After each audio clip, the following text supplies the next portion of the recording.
It's Rexanna with Garden of Herbs, and today I'm going to be doing a video. It's been a while, it's been a minute since I've been on to do a video. Today I thought I would do a video and I would introduce you to my husband. Today's video is going to be about his testimony. I have done some videos about a particular combination herbs, and this combination herb is about mullein, echinacea, and peppermint, and I have named it Master the Storms. And today we are going to be drinking some tea, and I'm going to be going ahead and pouring this up, and after I get through pouring this up, I'm going to be introducing you to my husband. And we are going to be drinking this tea called Master the Storms. It is simply mullein and peppermint, and I've done some videos in the past on this. Mullein is a great tasting tea, but it tastes even better when you put peppermint with it, and it's really hot, but it is a great lung supporter, and it also opens up your lungs. And with echinacea, it has just a boost to your support system, your lung support system. And this is nice and hot. And I thought it would be a great way for us to just sit and talk about one of my most viewed videos from last year. We are opening up a new year. Happy New Year to everybody. Why don't you come on in, Danny? And I'll introduce you to everybody. Happy New Year, everybody. This is my husband, Danny, and he is the guinea pig of my family. And here's your tea. And we got us a new double wall stainless steel, like to do all of our teas and everything. I know I've had some glass ones I've shared with everybody in my other videos, but this one is really cool because it's just super. It keeps all my teas nice and hot. I encourage everybody to get one. But cheers! Happy New Year! Happy New Year! Yes, this is really good for boosting your immune system, y'all. Well, Rexanna wanted me to. I'm always telling her how good this tincture is. This mullein and echinacea and peppermint tincture. I've been doing it for about 2 years now. Yes. And this is the second season that I have not had a cold, flu, any symptoms. I just tell her how amazing it is. And you know, like I said, I'm a guinea pig. She's always trying this stuff on me. And I just agreed to do this because it might help somebody. What I normally do, I mean, I'm still amazed at. I used to have Dayquil and NyQuil, like Dayquil on the job and NyQuil here. Dayquil junkie. Yeah, and you know, just to get through those times when your cold is on and you're trying to work, and so I was pretty prepared just to make it those few days till it got better. But with this mullein and echinacea peppermint tincture, I've not been sick at one time. Can I yes, just you sure can. But basically, when we do the NyQuil and when we do Advil or anything that's over the counter, aren't we just covering up our symptoms? Well, that's what you tell me all the time. So, but we not had to worry about it since I've been doing them all. The reason that we're doing this video is because most of the time we need to support our lungs, and we need to, like we were going to the doctor on a regular basis in my previous videos, and I'm gonna put them in the description. I was just getting from one doctor visit to the next doctor visit, and I've done videos and I've shared them with you that wasn't I always having a sore throat? I was always waking up with a sore throat, and there's not a lot that we can do, like from one doctor visit to the next doctor visit. This does not only support our throat and our lungs, but we're not getting sick as often, are we? No, and plus when you drink the tea, it gives you kind of a relaxation and stuff. Mullein is probably I just think everybody should try it and be using it, because I'm a true believer in it now that it does work. No trips to the ER or to the, So were you reluctant? Yeah. Were you reluctant? Oh yeah, I'm always reluctant. She's always trying to push something on me. So yeah, but I started taking it, and what I would do is like 3 droplets under the tongue in the morning and the evening, and I would do that periodically through the cold and flu season. So But how long did it take you to start feeling better? Well, I don't know. I just know that I haven't had a cold or flu or any symptoms in So can you 2 remember years. back? No, I can't remember back. No, I can't remember back. No. So, But anyway, I did measure this out. I told Rexanna I really don't know how much I was taking, but this is a ½ teaspoon. So 3 of my droplets here, they're like, and they're not even just what you could get up in there. That right there is 3 of those is what I take under my tongue in the morning and evening during the cold and flu season. and you measured that out to It be measured out to be a ½ teaspoon in the morning and the evening. And then really, that's really all I can say. I mean, we drink the tea. How And much it's good. do you weigh? 175 probably. 175 to 180. And I think your little handout said you can actually take it 3 to 6 times a day if you're really feeling bad or you feel symptoms coming on. But I kind of use it as a maintenance therapy, and I'm just amazed, and that's why I agreed to do this little video. Hopefully it'll help somebody. And at that, I'm out of here. Okay, thank you, honey. Okay, so basically what I wanted him to come on, he's camera shy. He doesn't like to do these videos, and that's okay. But the reason I wanted him is because he was reluctant. He did not want to do it. But because of his body weight, because of his size, you've seen I'm about 5'5", he's about 6'2", and he fluctuates between 175 and 180 pounds.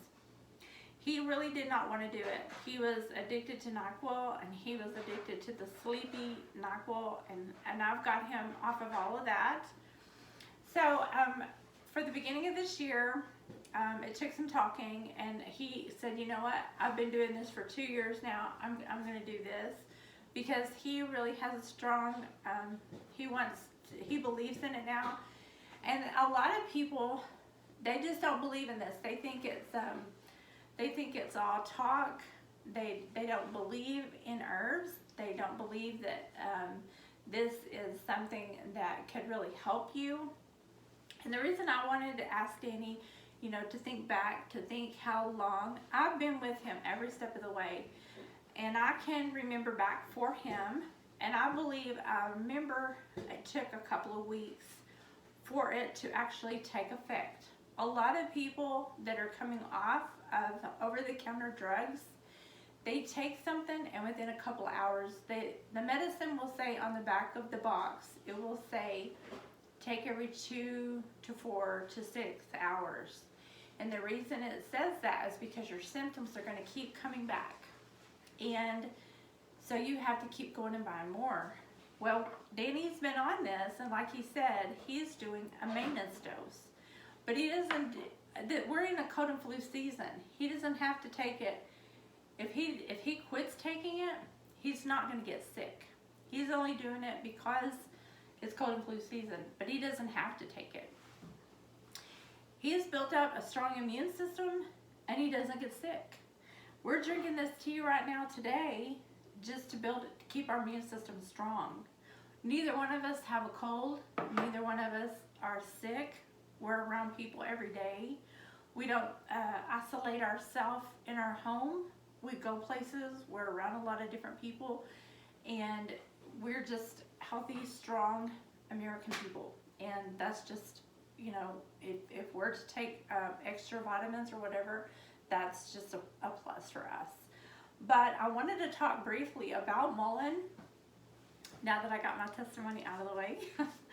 But there's lots of people, Mullein, and I'll link the other videos about how to grow it and all the other different things that I've talked about Mullein over the last year, 2021. And I even wrote an article about it.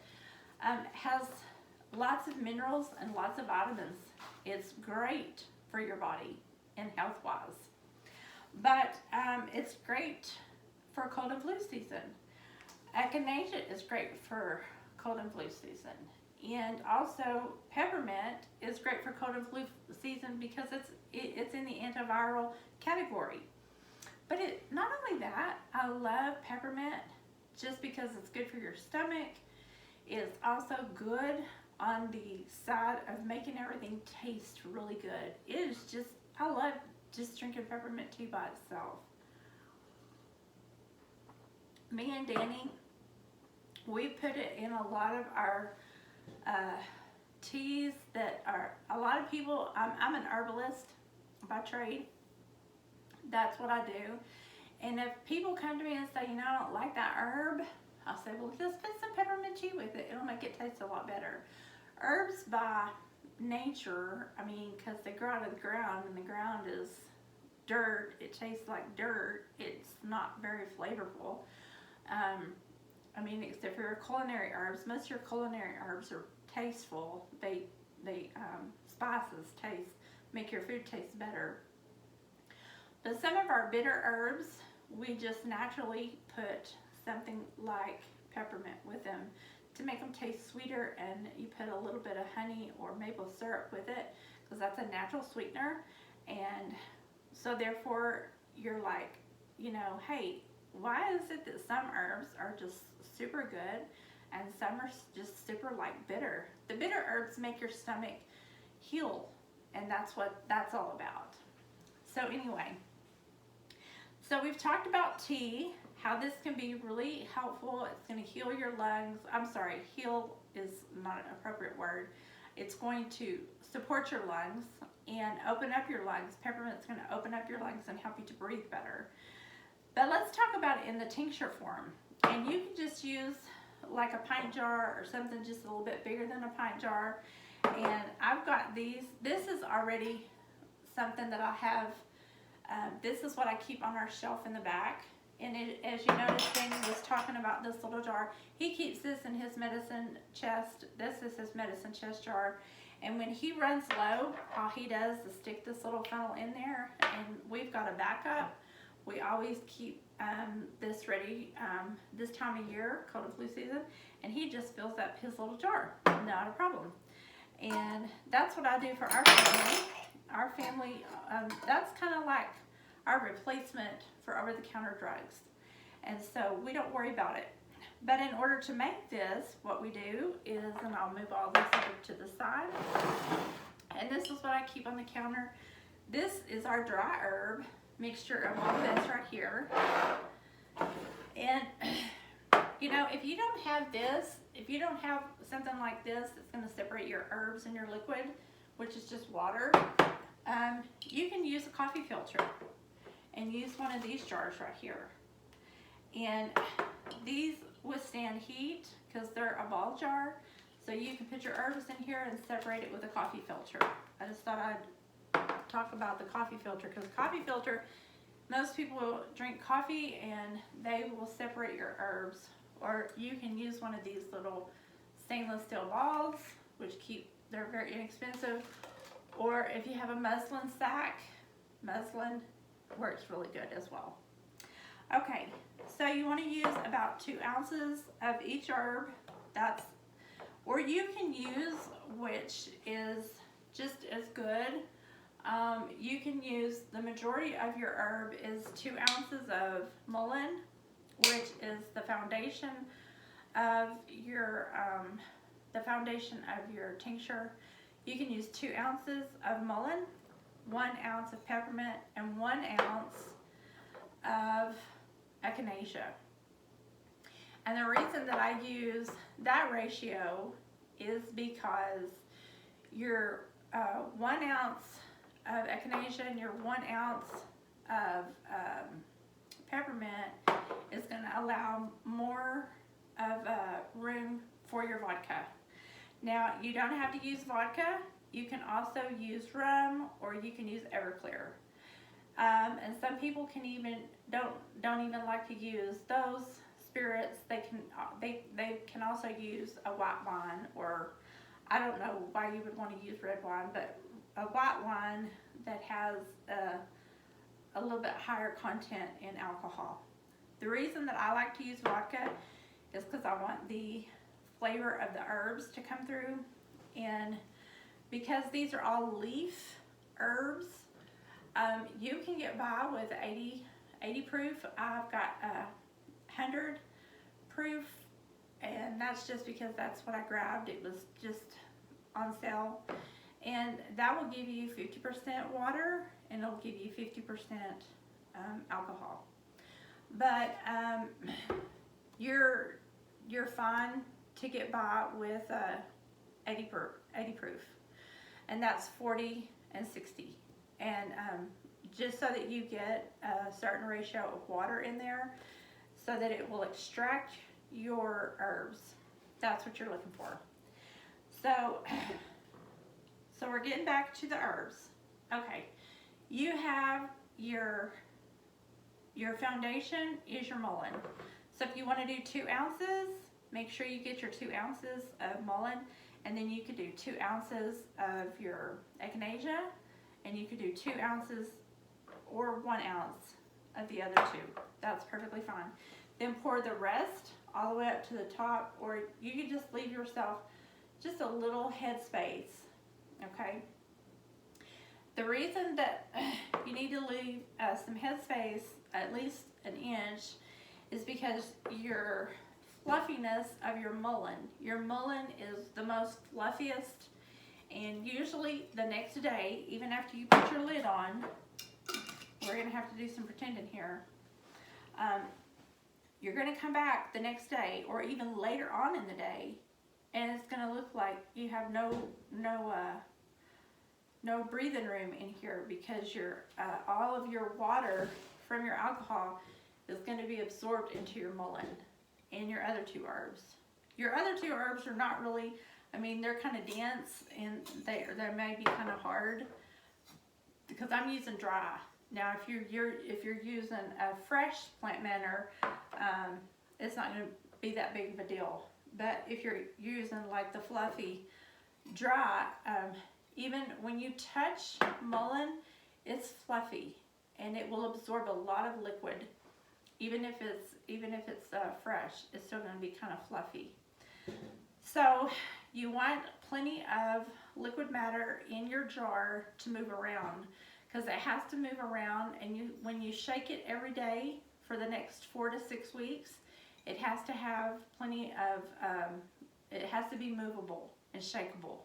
If it's not, then that's why I say make sure that your ratio, like 2 to 1 to 1. If it's 2 to 2 to 2, then you need to get a bigger jar. If it's not moving around at all, then dump everything out into a bigger jar. And I've had a tincture to where it doesn't look like it's moving. There's no air, or there's no liquid moving around in between my herbs, and you're gonna have a failed tincture.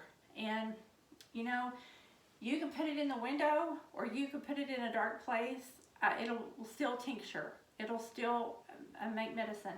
And I hear people say, no, you're not supposed to put it in the window. And I hear people say, no, you're not supposed to put it in a dark cabinet. But either way, it's still going to be good. I was taught to put it in the window in school. And then after talking to about 35 different herbalists, they say you're supposed to put it in a dark cabinet. So, you know what? You could do whatever you want. You can put it in a dark cabinet for 4 weeks and it'll still tincture. And you can put it in a dark cabinet for 4 weeks. And 4 to 6 weeks, either way, it's going to come out. But just after 4 to 6 weeks, whatever is your preference, you can pull it out and make sure, though, that it has plenty of, you know, that there's plenty of alcohol in there is what I'm trying to say. And that whatever ratio you decide to use. And then pour your, use a strainer and a clean jar and pour your plant material out, and it's going to come out looking just like this. And then you store it in a dark place. And then you put it in these 2, or you put it in something like that. Always label it like I've labeled it. And then when you feel the need to use it for you and your family, educate your family like I've educated my family. And it's good for small children, you want to cut the dosage.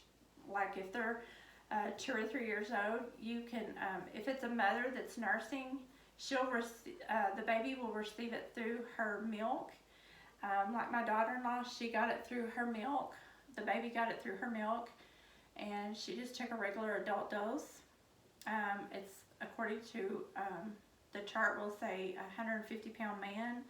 So I do 2 every morning because I'm under the weight of my husband. I'm actually about the same pound, but I'm a woman. But you can do the dosage, and if you're starting to feel the effects after a couple of days, if you're not feeling the effects after a couple of days, you want to increase your dosage, which is about 2 to 3 of these, and this is a 2-ounce bottle, and you're getting a droplet underneath the tongue, and you're holding it there for a minute or 2, and then if you're not used to it, you can always get you a drink of water, or you can put a couple of drops in a small 1-ounce water bottle and then drink it. But you do want to put it underneath your tongue. It's sublingual, and it will go into your system very quickly. And then you could do it if you're really, really sick, you have a runny nose, cough, fever, so forth, regular signs and symptoms of cold and flu, then you can do it. And I do want to have a disclaimer here. I'm not a doctor. I am an herbalist, and I've gone to herbalist school, but you do want to consult with your physician. And anytime that you have a fever over, 103, 104, fevers are good. They do help us. Fevers are not bad. Fevers are good, but it's always good to take an ice cold bath or lukewarm bath and help get your fever down. But fevers of a certain temperature or certain are good, because they do, burn out the sickness that may be in our body. So anyway, this is Garden of Herbs. This is Rexanna, and I just wanted to get on here and talk about one of the combination herbs that I'm known for. I love mullein, I love echinacea, and I love peppermint, and I've done several videos, and I will link them in the description below. And I hope everybody has a healthy and prosperous new year. 2022 is upon us, and y'all have a great, please comment below and let me know how everybody's doing. I know I got a few new subscribers, and I just wanted to say hello to everybody, and I'll get some new videos out for the new year. Okay, bye for now, y'all.